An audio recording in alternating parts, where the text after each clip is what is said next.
Epione pain management and regenerative centre. ఇక మీ నొప్పులు శాశ్వతం కావు.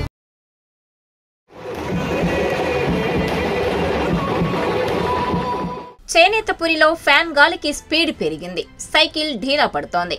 తాను ఎమ్మెల్యేగా ఉన్నప్పుడు ఆ నియోజకవర్గానికి చేసిన అభివృద్ధి ఏమీ లేక మా నాన్న అభివృద్ధి చేశాడు, నన్ను ఆశీర్వదించండి అంటూ ప్రచారాలు చేసుకుంటున్న కూటమి అభ్యర్థికి ముచ్చెమటలు పట్టిస్తున్నారు బీసీ మహిళా నేత. శివంగిలా ప్రచారంలో దూసుకెళ్తూ అభివృద్ధి అజెండాగా గెలుపు తీరాలకు దగ్గరలో ఉన్నారు. ఇంతకీ ఆ మహిళా నేత ఎవరు? ఆ నియోజకవర్గం ఏది?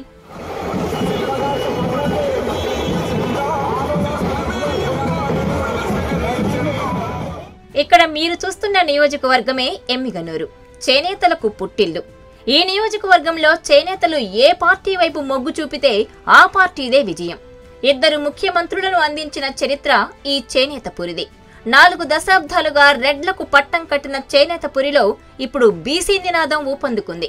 ఈ విషయం పసిగట్టిన వైసీపీ బీసీ మహిళా నేత, మాజీ ఎంపీ బుట్టా రేణుకను రంగంలోకి దింపింది. ఈమెకు ప్రత్యర్థిగా కూటమి నుంచి బీవీ జయనాగేశ్వరరెడ్డిని పోటీలో పెట్టింది టీడీపీ. ఎమ్మిగనూరు నియోజకవర్గ పరిధిలో గోనిగండ్ల, నందవరం, ఎమ్మిగనూరు మండలాలున్నాయి. అక్కడ పురుషుల ఓట్లు 119,769, మహిళా ఓట్లు 123,253, ట్రాన్స్జెండర్స్ 45 ఓట్లు కాగా పురుషుల కంటే 3,484 మంది మహిళా ఓటర్లే ఎక్కువ.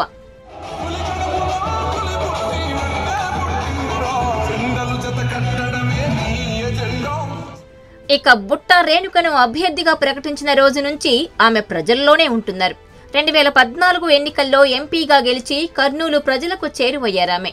ఒకవైపు ప్రజాప్రతినిధిగా ప్రజాసేవ చేస్తూనే మరోవైపు బుట్టా ఫౌండేషన్ ద్వారా స్వచ్ఛంద సేవలు అందిస్తున్నారు. ఎమ్మిగనూరు పట్టణ అభివృద్ధికి ఎంపీ ఫండ్స్ తో 2,50,00,000 ఖర్చు పెట్టారు. నాగులదిన్న గ్రామాన్ని దత్తత తీసుకుని అభివృద్ధి చేశారు. తాను చేస్తున్న అభివృద్ధిని చూసి ఓర్వలేక అప్పటి టీడీపీ ఎమ్మెల్యే బీవీ జయనాగేశ్వరరెడ్డి అడ్డుకున్నారు.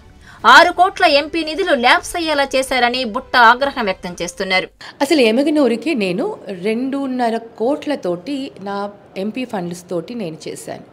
2.5 కోట్లు అంటే సంవత్సరానికి 50 లక్షల్లాగా 5 సంవత్సరాలు నేను ప్రతి నియోజకవర్గానికి ఇచ్చాను. ఆలూరు అండ్ పత్తికొండ వీటికి కొంచెం ఎక్కువగా ఇవ్వడం జరిగింది. మిగతా వాటికి 50 lakhs పర్ కాన్స్టిట్యున్సీ లాగా ఇవ్వడం.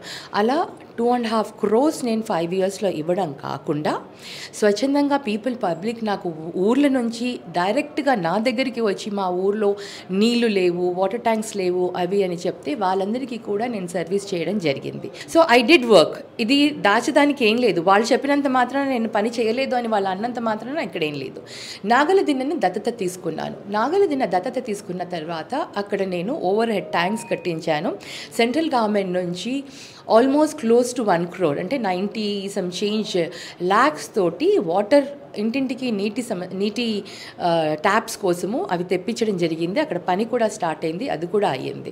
బస్ షెల్టర్ వేయడం జరిగింది, ఆర్ఓ ప్లాంట్ పెట్టడం జరిగింది. ఇవన్నీ అయిన తర్వాత గవర్నమెంట్ ఎవరిది ఉంది? టీడీపీ గవర్నమెంట్ ఉంది.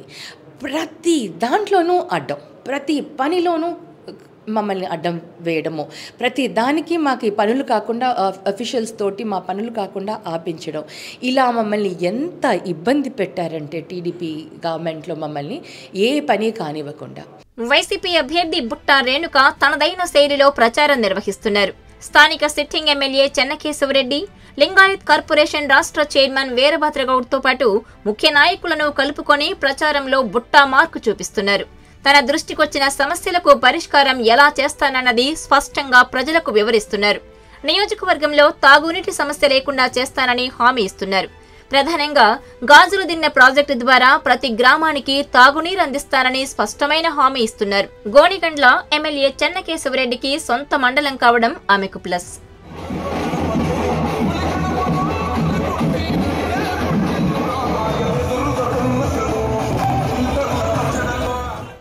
గత పాలకుల నిర్లక్ష్యం చేనేతలకు, ఇతర బీసీ సామాజిక వర్గాల్లో చదువుకున్న యువతకు శాపంగా మారింది.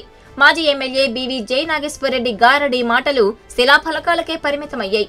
టెక్స్టైల్ పార్క్ నిర్మాణం పూర్తి చేయడమే కాక ఎమ్మిగనూరును చేనేతల బిజినెస్ హబ్ గా మార్చడమే లక్ష్యంతో ముందుకెళ్తున్న బుట్ట రేణుకను ఎమ్మిగనూరు, గోనెగండ్ల, నందవరంలో ఉన్న చేనేత సామాజిక వర్గంతో పాటు ఇతర బీసీ సామాజిక వర్గం ఓటర్లు, మహిళలు హక్కున చేర్చుకుంటున్నారు.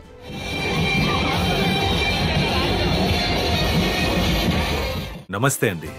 ఇది వ్యాపారం గురించి కాదు, ఓటు గురించి. ఎన్నికల్లో ఓటు వేయడం మన హక్కు మాత్రమే కాదు, కర్తవ్యం. ఎంతో మంది మహా నేతలు శ్రమించి ప్రాణత్యాగం చేసి ఈ అవకాశాన్ని మనకిప్పించారు. అందరూ ఓటు వేద్దాం. ఎందుకంటే ఓటు హక్కు ఊరికే రాదు. నా ఓటు ఎవరికో తెలుసా? అది సీక్రెట్ అండి.